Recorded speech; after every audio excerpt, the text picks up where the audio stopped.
E hoje é um dia muito importante também, Sheila, que deve marcar aquela cena que ontem a gente descrevia por aqui e a gente espera assistir, da libertação de reféns israelenses que estão no enclave palestino, que estão em poder de terroristas do Hamas, às 7 horas da manhã, no horário local, em Gaza. A trégua de 4 dias, mediada pelo Qatar, entre Israel e o Hamas, entrou em vigor 7 horas da manhã, agora, né? Pelo horário de Brasília, é Não, isso? 7 do Catar, 2 da manhã. Do Catar, 7 da manhã da lá. faixa de Gaza, 2 horas da manhã aqui. Isso. As horas que antecederam o cessar-fogo foram marcadas por ataques de Israel ao norte e também partes do sul da faixa de Gaza. Um desses ataques acabou matando pelo menos 27 pessoas em uma escola da ONU. Mais uma denúncia de crime de guerra, né, sendo cometido. Quem traz essa informação é a rede Al Jazeera. Os primeiros comboios de ajuda humanitária já entraram na faixa de Gaza.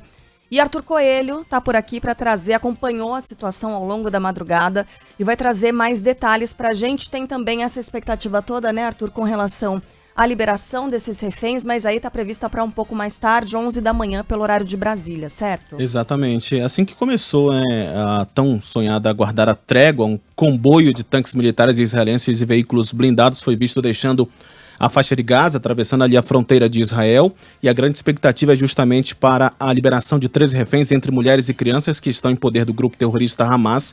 Desde o dia 7 de outubro, a liberação faz parte de uma trégua de 4 dias na guerra, que iniciou às 7 horas da manhã pelo horário local, às 2 da madrugada pelo horário de Brasília. A gente trouxe aqui a informação no exato momento. Essa negociação foi mediada pelo Qatar, e espera-se aí uma pausa nos ataques ao norte e também ao sul da região da faixa de Gaza.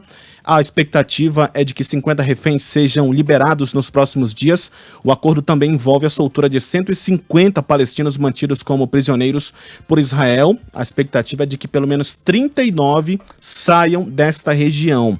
O Estado judaico prometeu prolongar a trégua em um dia para cada 10 reféns adicionais que forem libertos pelo grupo terrorista. Além disso, durante a pausa no conflito, Gaza deve receber caminhões com água, comida, auxílio médico e também combustível. Há uma informação de que pelo menos 8 já cruzaram a fronteira na manhã de hoje, e o Egito fala em pouco mais de 200 caminhões que devem cruzar nesta sexta-feira. Após o anúncio da pausa, o porta-voz das Forças de Defesa de Israel, o Avichai Adri, afirmou que não é o fim da guerra e que ainda é perigoso mover-se para o norte do enclave. Vamos ouvir. A guerra ainda não acabou. A pausa humanitária é temporária. O norte da faixa de Gaza é uma zona de guerra perigosa e é proibido se mover para o norte. Para sua segurança, você deve permanecer na zona humanitária do sul. Só é possível se deslocar do norte da faixa de Gaza para o sul pela estrada Salah al-Din. A movimentação de moradores do sul da faixa de Gaza para o norte não é permitida e é perigosa. Já teve algumas reações, né? Uma delas é a do primeiro-ministro do Reino Unido, Rishi Sunak, que agradeceu o Qatar e também o Egito, né, pela diplomacia intensiva que resultou na trégua de hoje, e acrescentou que não vai parar até que todos os reféns sejam devolvidos com segurança. Muito bem. Claro que você vai ter todas as informações. Assim que essa cena acontecer, a gente vai automaticamente, com imagens, né, direto da faixa de Gaza, eles serão libertados ali bem na fronteira. Né? Com o Egito, né? Com o Egito.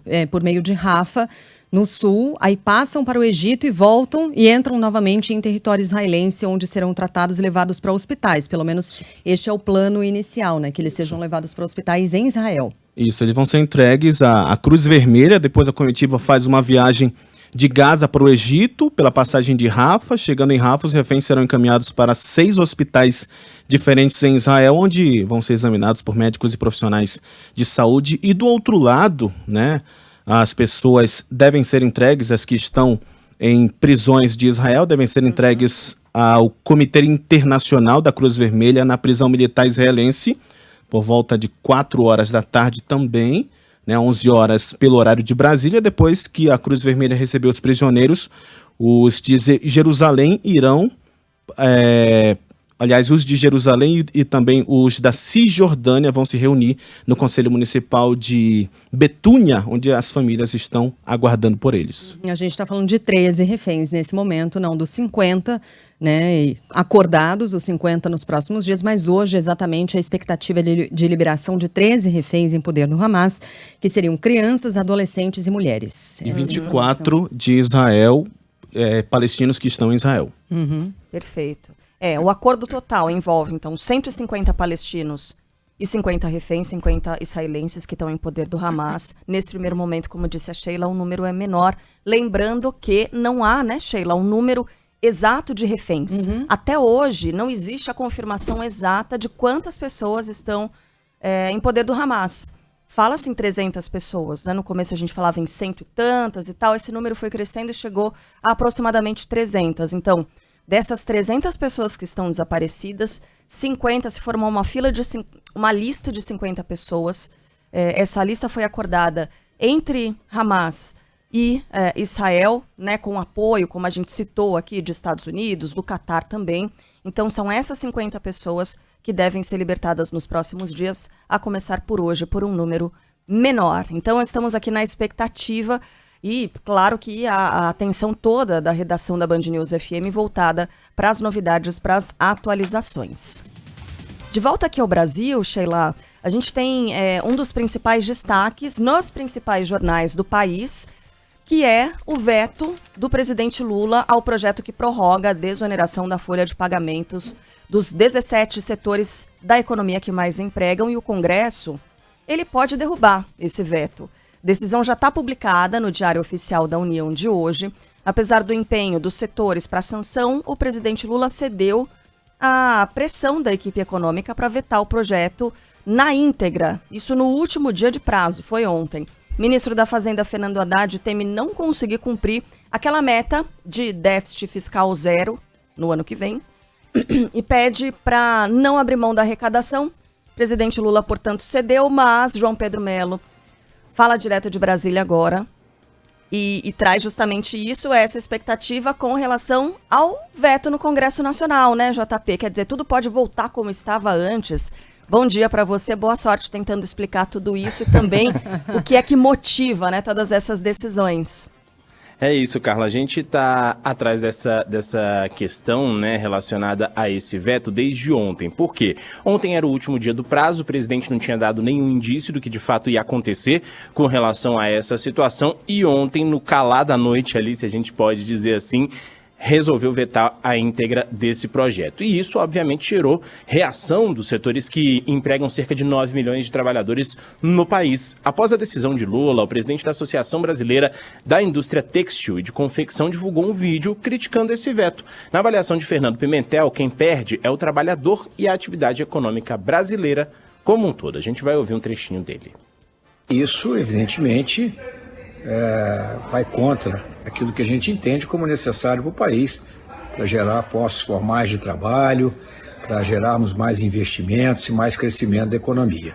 A desoneração está valendo desde 2011 e o que ela consiste? Permite às empresas o pagamento de alíquotas de 1 a 4,5% sobre a receita bruta, em vez daqueles 20% sobre a folha salarial. A gente tem 17 setores da economia que podem fazer essa medida, né, essa desoneração. Entre eles a gente tem o setor de comunicação, setor de transporte rodoviário, indústria têxtil, entre outros, né? A Câmara Brasileira da Indústria de Construção afirmou que a decisão de vetar o projeto implica em demissões em massa e, no ano passado, o então presidente Jair Bolsonaro também vetou a prorrogação da desoneração da folha, mas o Legislativo derrubou esse veto. A expectativa é de que o mesmo aconteça agora, segundo o relator desse projeto no Senado, que é o senador Ângelo Coronel.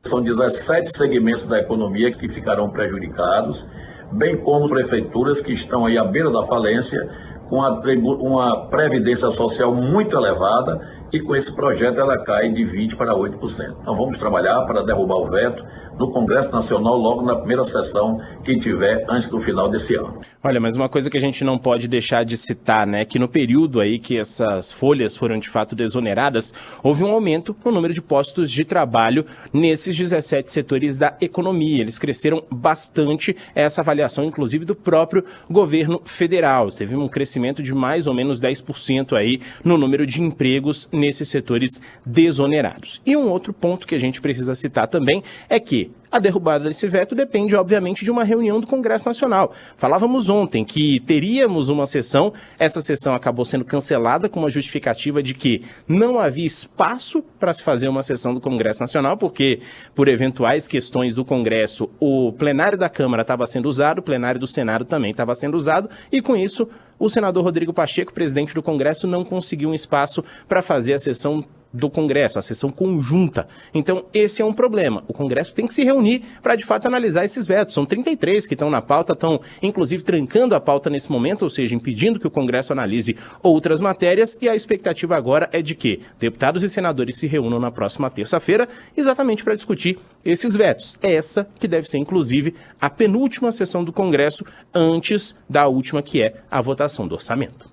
Então, 33 vetos ao todo, é isso que precisa ser analisado pelo Congresso, é isso, JP? Exato, 33 vetos que estão na pauta nesse momento. Incluindo esse, sobre o qual a gente está falando da desoneração. Esse da desoneração, ele entrou ontem, então são 34 agora. São tem mais 34. 34. Uhum. Em relação a esse, a gente já tem uma bola cantada. Possivelmente o Congresso, como já vinha avisando, os parlamentares se organizando em relação a isso, o Congresso pretende derrubar, né?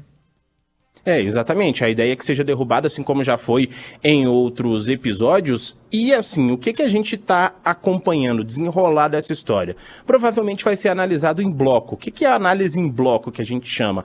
Não é uma análise detalhada. Os parlamentares chegam a um acordo, o veto 1, veto 3, veto 5, a gente vai analisar em bloco. Ou seja, votação simbólica, quem aprova permanece como se encontra, aprovado. Então, assim que vai seguir provavelmente essa votação. Claro que alguns temas precisam de uma análise detalhada, não entram em acordos dos parlamentares, mas ainda assim leva-se muito tempo, são 34 vetos, então muita coisa tem que ser negociada entre líderes partidários e etc. E como eu já venho falando ao longo dessa semana, o Congresso está praticamente correndo contra o tempo.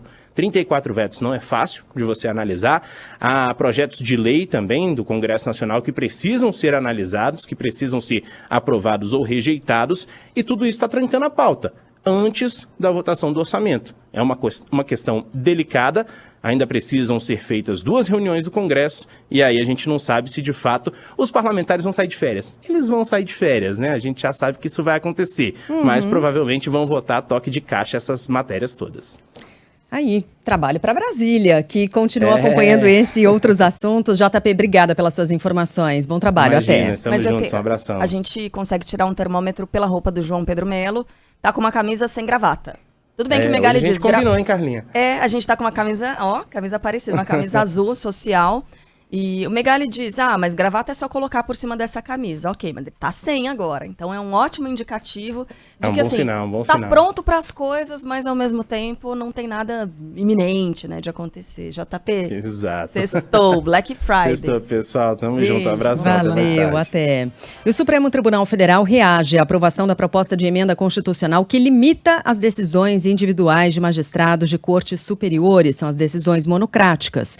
O presidente do Supremo, o ministro Luiz Roberto Barroso, se manifestou antes do início da sessão plenária de ontem. Começou a declaração dizendo que as mudanças não são necessárias e não contribuem para a institucionalidade do país. O magistrado argumentou que o Supremo não pode se recusar a julgar questões difíceis e controversas. Não há institucionalidade que resista se cada setor que se sentir contrariado por decisões do tribunal quiser mudar a estrutura e funcionamento da Corte. Não se sacrificam instituições no altar das conveniências políticas. O Supremo Tribunal Federal não vê razão para mudanças constitucionais que visem a alterar as regras do seu funcionamento. Num país que tem demandas importantes e urgentes, que vão do avanço do crime organizado à mudança climática, que impactam a vida de milhões de pessoas, nada sugere que os problemas prioritários do Brasil estejam no Supremo Tribunal Federal.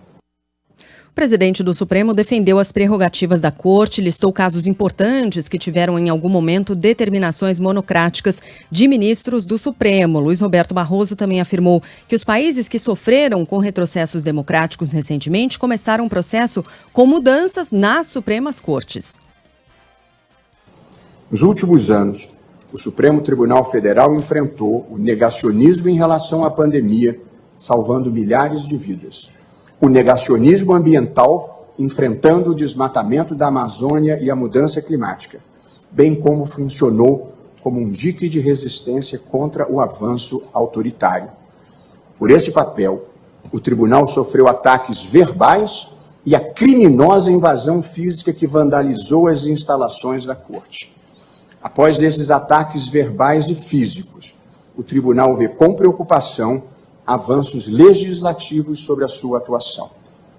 Nos últimos 35 anos, o Brasil viveu situações institucionais complexas, que em outros tempos teriam levado à ruptura constitucional e democrática. Crises econômicas, inflação descontrolada, escândalos de corrupção e 2 impeachments. Apesar de tudo o que ocorreu, o país preservou a estabilidade institucional e a democracia. E cumpre lembrar, em todos os países que recentemente viveram o retrocesso democrático, a erosão das instituições começou por mudanças nas Supremas Cortes. Os antecedentes não são bons.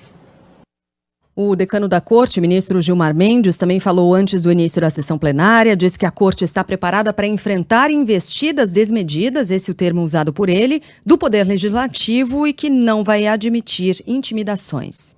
Lembro aos ministros, recados da rua chegam a todos nós, dando conta de que o projeto de emenda aprovado é mal menor, tendo sido endereçado a esta casa agora como forma de impedir possíveis reformas ainda mais drásticas ao funcionamento da Corte, ou mesmo a instauração de processos de impeachment contra membros deste tribunal.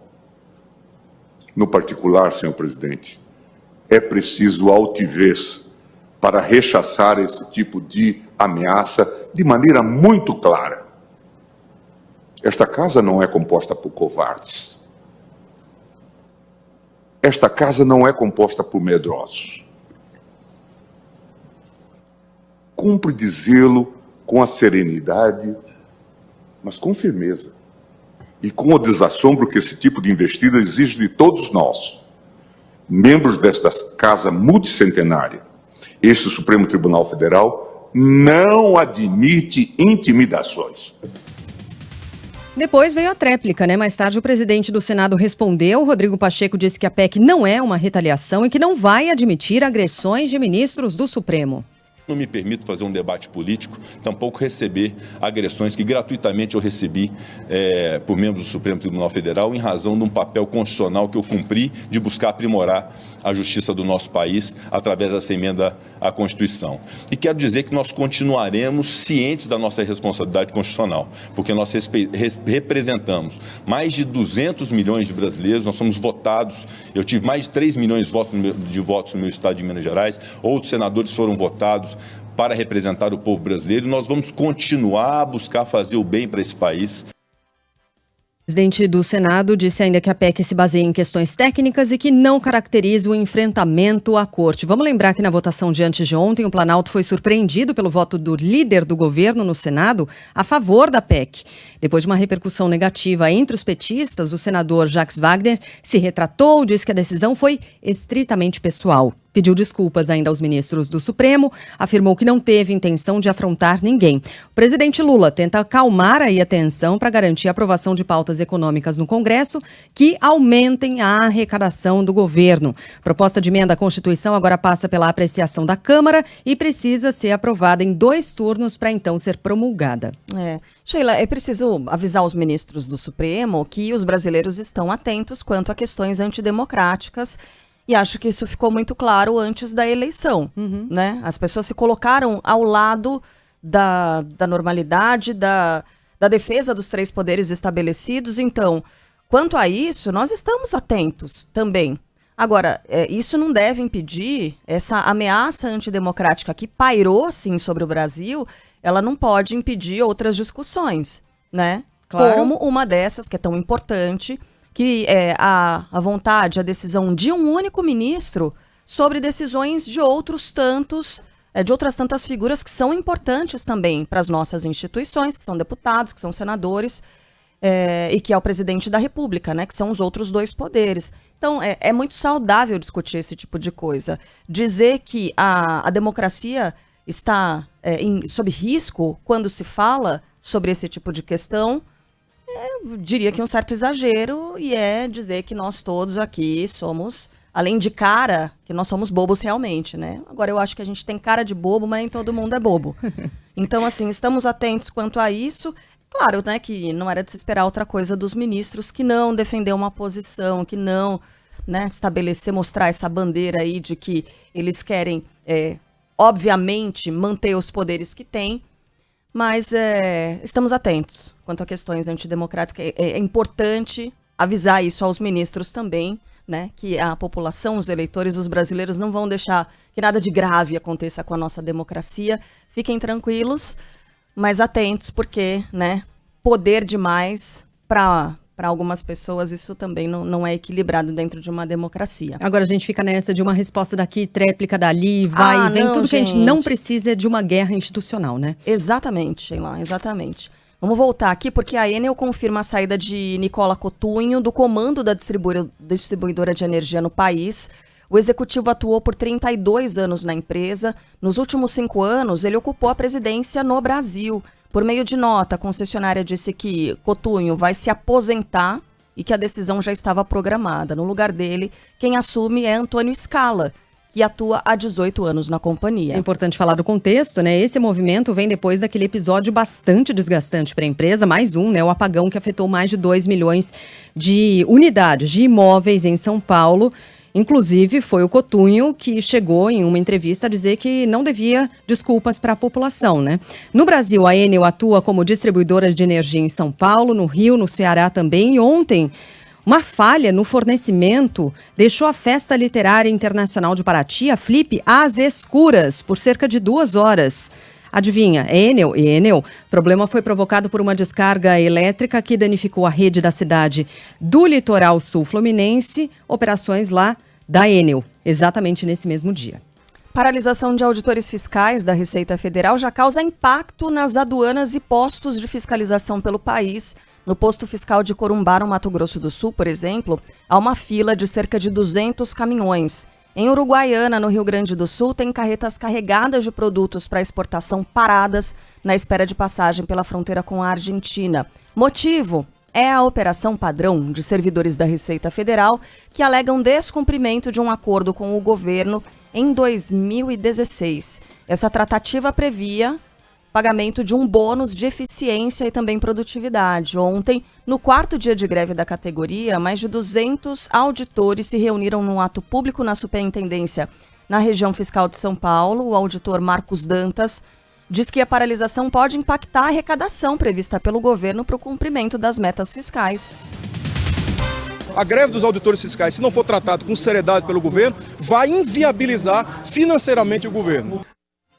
Suspensão das sessões do CARF, o Conselho Administrativo de Recursos Fiscais, ocorreu devido à adesão de servidores à greve. O governo federal diz que a paralisação acontece antes do prazo, 3 meses, desse prazo de 3 meses acordado entre as partes. A resposta sobre a concessão do benefício para a categoria deve ser dada até o início de dezembro.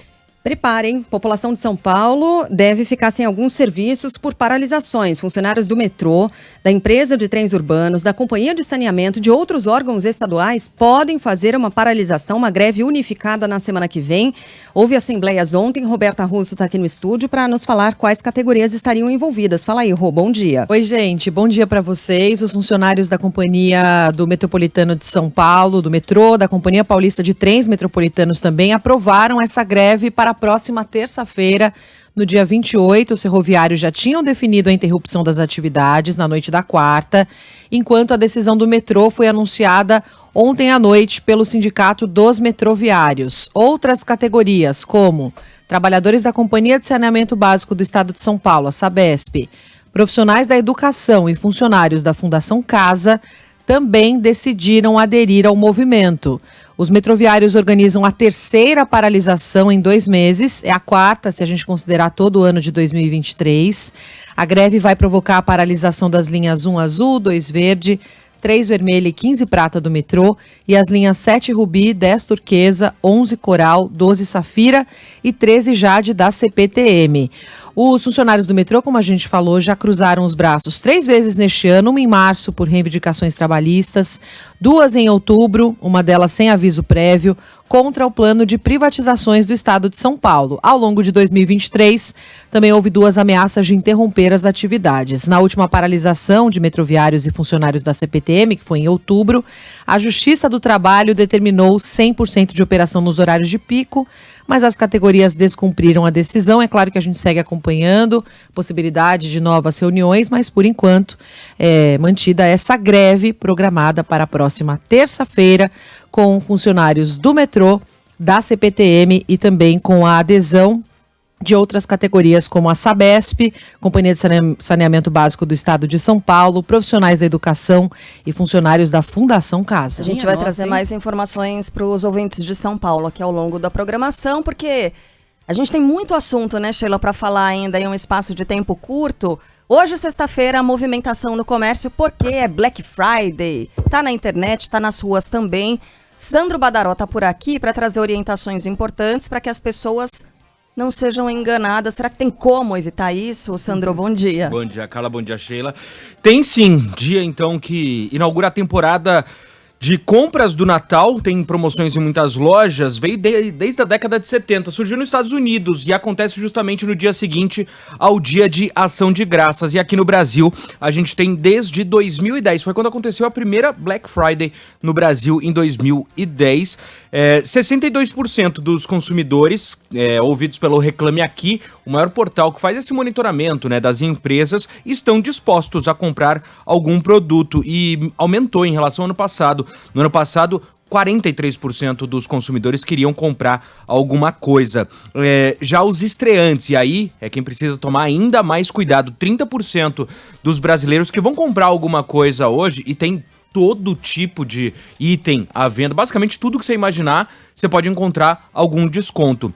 Então, 30% dos consumidores novos nunca fizeram uma compra na Black Friday. Em entrevista aqui à Band News FM, o CEO, cofundador do Reclame Aqui, o Edu Neves, ele conversou com a gente ontem. A íntegra dessa conversa tá no YouTube da Band News FM, mas ele fez vários alertas. O primeiro, não clique em link. Chegou no seu WhatsApp, oferta, 50% de desconto na passagem que você precisa pro Réveillon. Não clica. Porque só o ato de clicar no link que chegou no seu WhatsApp, na sua rede social, você pode fazer o download de um vírus e aí não tem mais jeito. Rede social, encontrou aquela oferta maravilhosa no Instagram? Cuidado também. O melhor a fazer é ir no site oficial da loja. Então, viu lá a loja que você quer? Em vez de clicar no link, vai na loja oficial e pesquisa o produto. E tem muito site falso, esse é o golpe do momento, os sites falsos. O Reclame Aqui criou uma ferramenta para ajudar quem suspeita que um site pode ser falso. Vamos ouvir o CEO do Reclame Aqui. Muitos sites falsos sendo colocados no ar, com nomes parecidos de lojas conhecidas, né? O tal do phishing, que a gente chama o nome técnico disso, tentando enganar os consumidores. Então, assim, da nossa parte, o que a gente fez para ajudar, a gente desenvolveu um detector de sites. Então você pode ir lá no detectordesites.com.br, colocar o site e a gente diz qual a chance daquilo ser golpe. É um serviço gratuito, não precisa se cadastrar, não precisa dar dado nenhum, é uma forma de realmente usar essa informação de outros consumidores, informação que a gente tem para ajudá-los, né? E ajuda também o lojista honesto. E tem uma outra coisa, vocês compram roupas online? Eu quase nada. Imagina, né? Tem uma coisa que acontece e tem que ter muito cuidado. Não é golpe, mas é uma enganação. O que acontece? Vamos supor que a Sheila escolheu um blazer, ela tá com blazer rosa. Escolheu o blazer rosa e foi lá, colocou no caminho, o blazer rosa tava pela bagatela de R$1.500. Mais ou menos o preço que você... mais ou menos que ela paga. Mais ou menos por aí, né? E aí você esquece, já viu o preço original, tá lá, é isso que eu quero, tá dentro do valor que a Sheila pode pagar, só que no fim, esse preço muda porque você optou por outra peça, como contou o CEO do Reclame Aqui. Roupa acontece muito, aí você tem uma promoção de uma camiseta, de uma marca super desejada, realmente com 50% de desconto, mas ela é tipo roxa com bolinha verde. Aí você chega lá e muda a cor. A hora que você muda a cor, ela volta pro preço cheio. E aí a loja não está errada, porque são 2 produtos diferentes, mas ela no fundo usou como isca um produto que ela sabia que você não ia querer aquela cor, mas ia querer aquele produto. E aí você às vezes não percebe, chega aí pro carrinho, passar o cartão ou fazer Pix, né? O Pix é pior, porque a minha fala é sempre assim, Pix não dá marcha ré. Você reaver um Pix. Nossa, Verdade, né? Então é isso. De desconhecido, esquece. né? Eu não tinha ideia. Ontem ele contou isso na entrevista. Mudou a cor da roupa que você tá pegando, é outro produto. Pode mudar o preço. E não tá errado. Em relação ao direito do consumidor, não tem erro. Você pode reclamar da loja, mas, então, muita atenção. Pegou a blusa P, mudou pra G, o preço pode variar, porque é outro produto. Então, no geral, cuidado com oferta muito atraente. Então, 60% de desconto. Na Black Friday, a média é 30% de desconto. Oferta com desconto muito alto, desconfia. Lojas vão abrir mais cedo hoje, já a gente vai falar sobre isso. Usa o cartão digital, ou aquele cartão que você entra no aplicativo do banco e gera um novo cartão.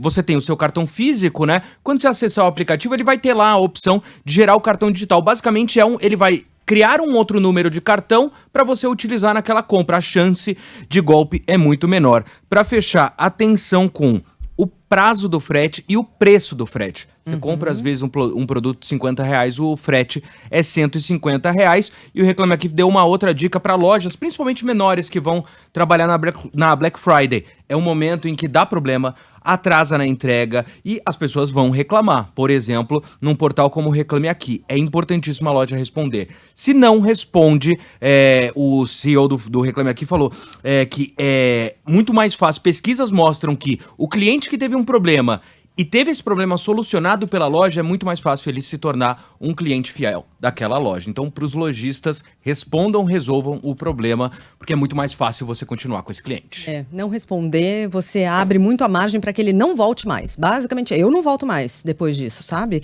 Valeu, Sandro. Valeu. A gente vai seguir nesse assunto, a gente vai direto a Salvador. O Alan Dantas está com a gente, está num centro comercial da capital baiana, que, aliás, abriu as portas mais cedo, exatamente para receber esses consumidores, né, Alan? Bom dia. Oi, meninas, muito bom dia para vocês, todo mundo que está acompanhando a gente. 6 horas da manhã, as portas desse shopping center aqui da capital já estavam abertas, todo mundo naquela expectativa para aproveitar as promoções dessa Black Friday.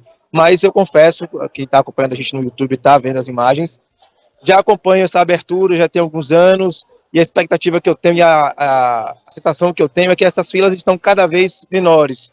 Eu acho que é mais um reflexo da migração, do que aconteceu na pandemia, todo mundo comprando online, todo mundo está aproveitando essa opção de receber em casa, obviamente garantindo todos os direitos do consumidor, mas teve gente que quis aproveitar essa promoção aqui. Conversando com alguns deles, muita gente procurando produtos de limpeza, produtos de higiene e também eletrodomésticos. Todo mundo querendo chegar agora nesse final do ano com um eletrodoméstico novo em casa, mas a expectativa para esse mês de novembro, segundo a FEComércio, é de uma movimentação de 7 bilhões de reais, obviamente impulsionado pela Black Friday. Nós conversamos com uma menina que chegou aqui às 4 horas da manhã, Letícia Santos, psicóloga, que já vinha pesquisando tudo, tirou print, está preparada para esse dia especial.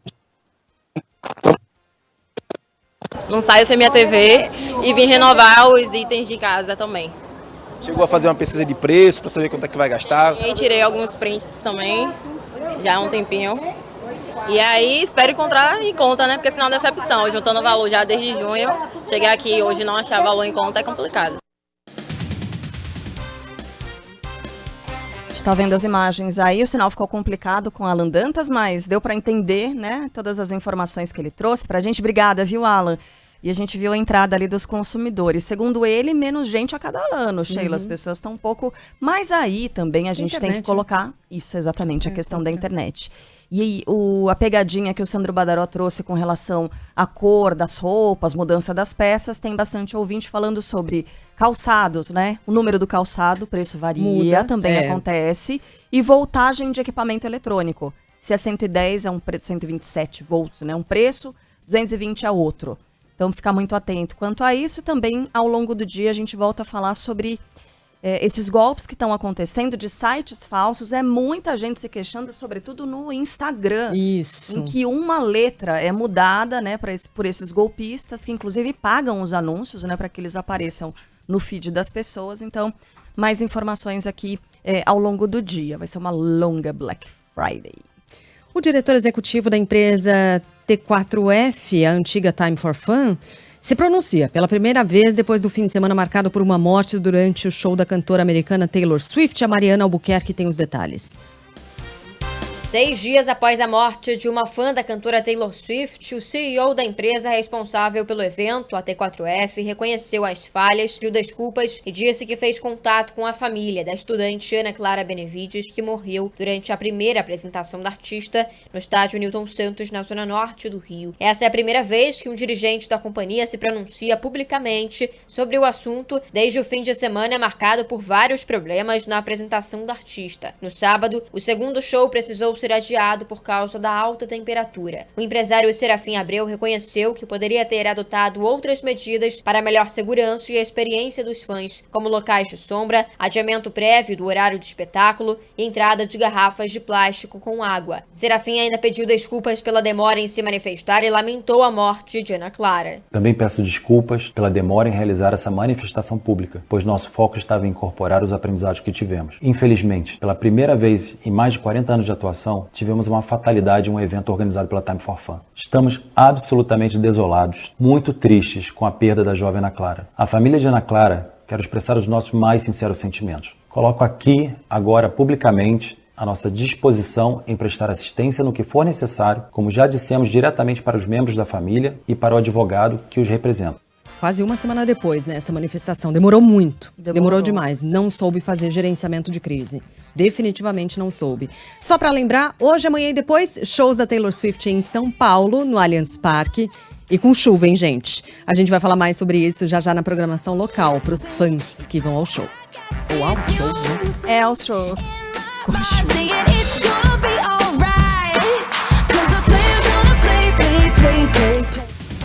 Bom, a gente vai para o Rio agora para trazer um destaque. Olha, esse é deprimente, lamentável, porque o nome histórico do Carnaval do Rio sofreu uma abordagem racista no Aeroporto Internacional de Brasília.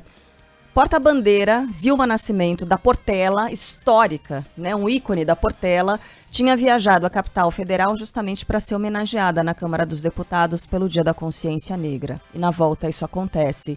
José Paulo Sobral está por aqui para conversar conosco e trazer mais informações dessa história.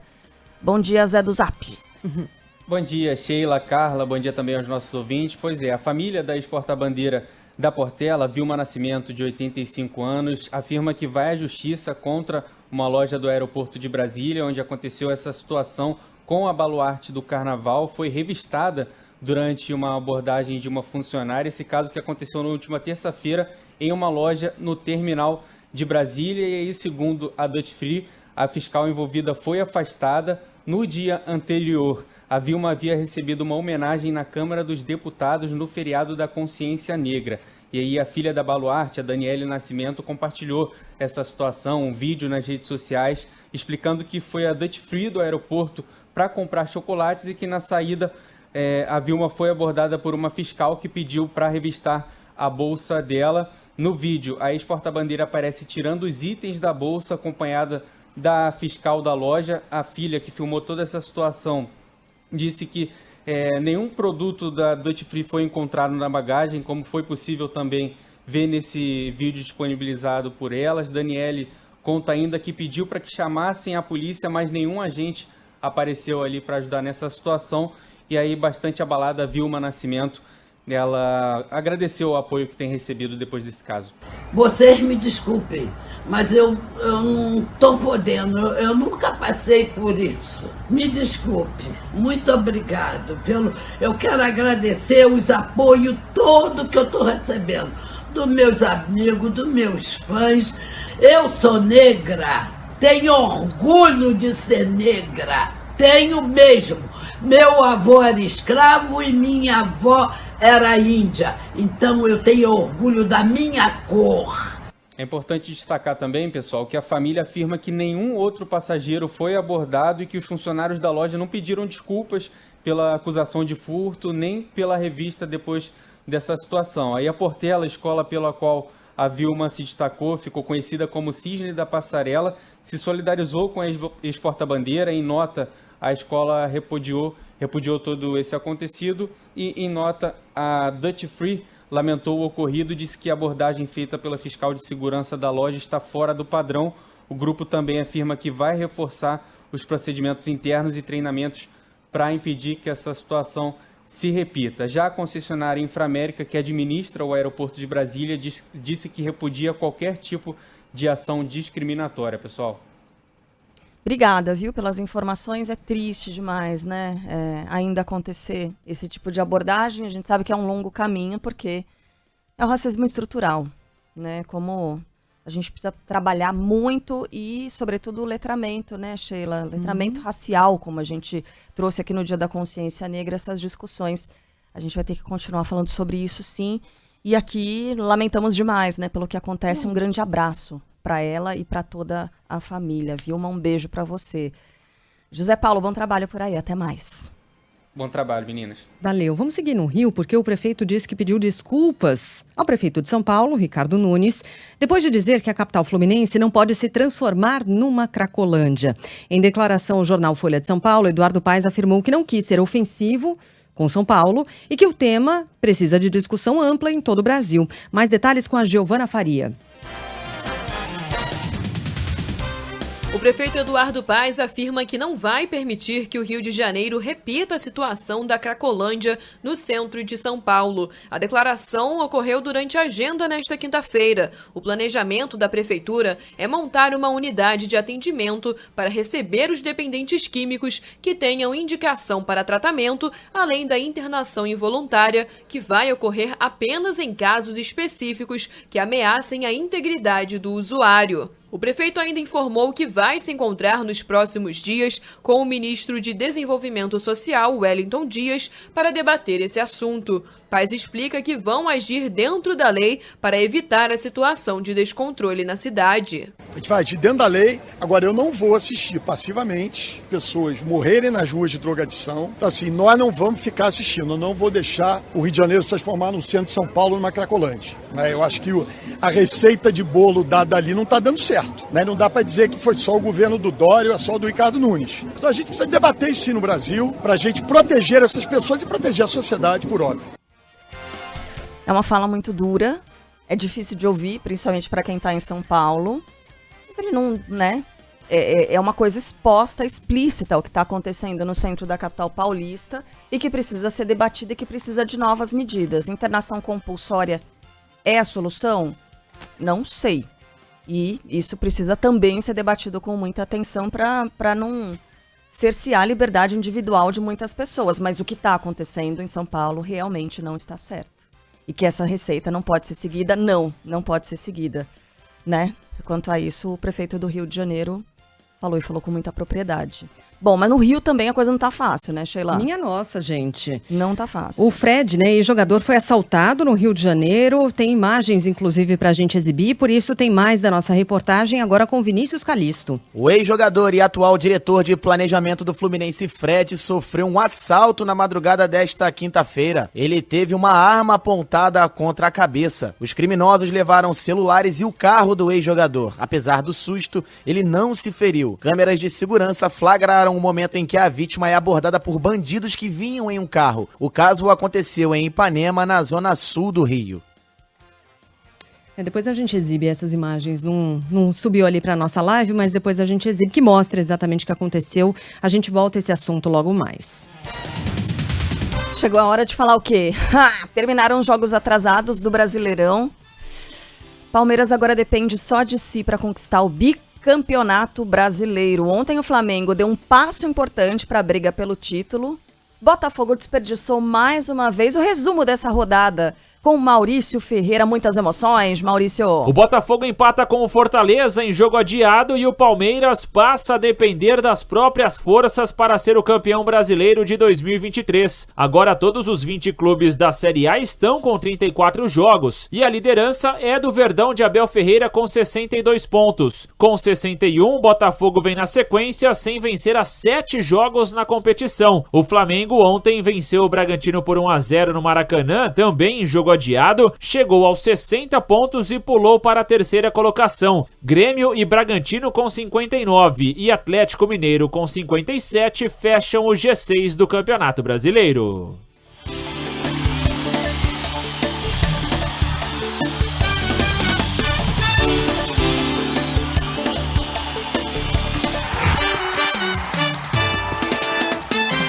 Futebol, com Milton Neves. Oferecimento SOS Peças Arsenal Car. Arsenal Car, tudo para o seu carro bem mais perto de você. Hotel Terras Altas, lazer, diversão e gastronomia pertinho de você. Iveco, chegou o novo Iveco Daily Highmatic, o Daily com câmbio automático. E Sicredi, conheça a primeira instituição financeira cooperativa do Brasil. Sicredi, gente que coopera, cresce.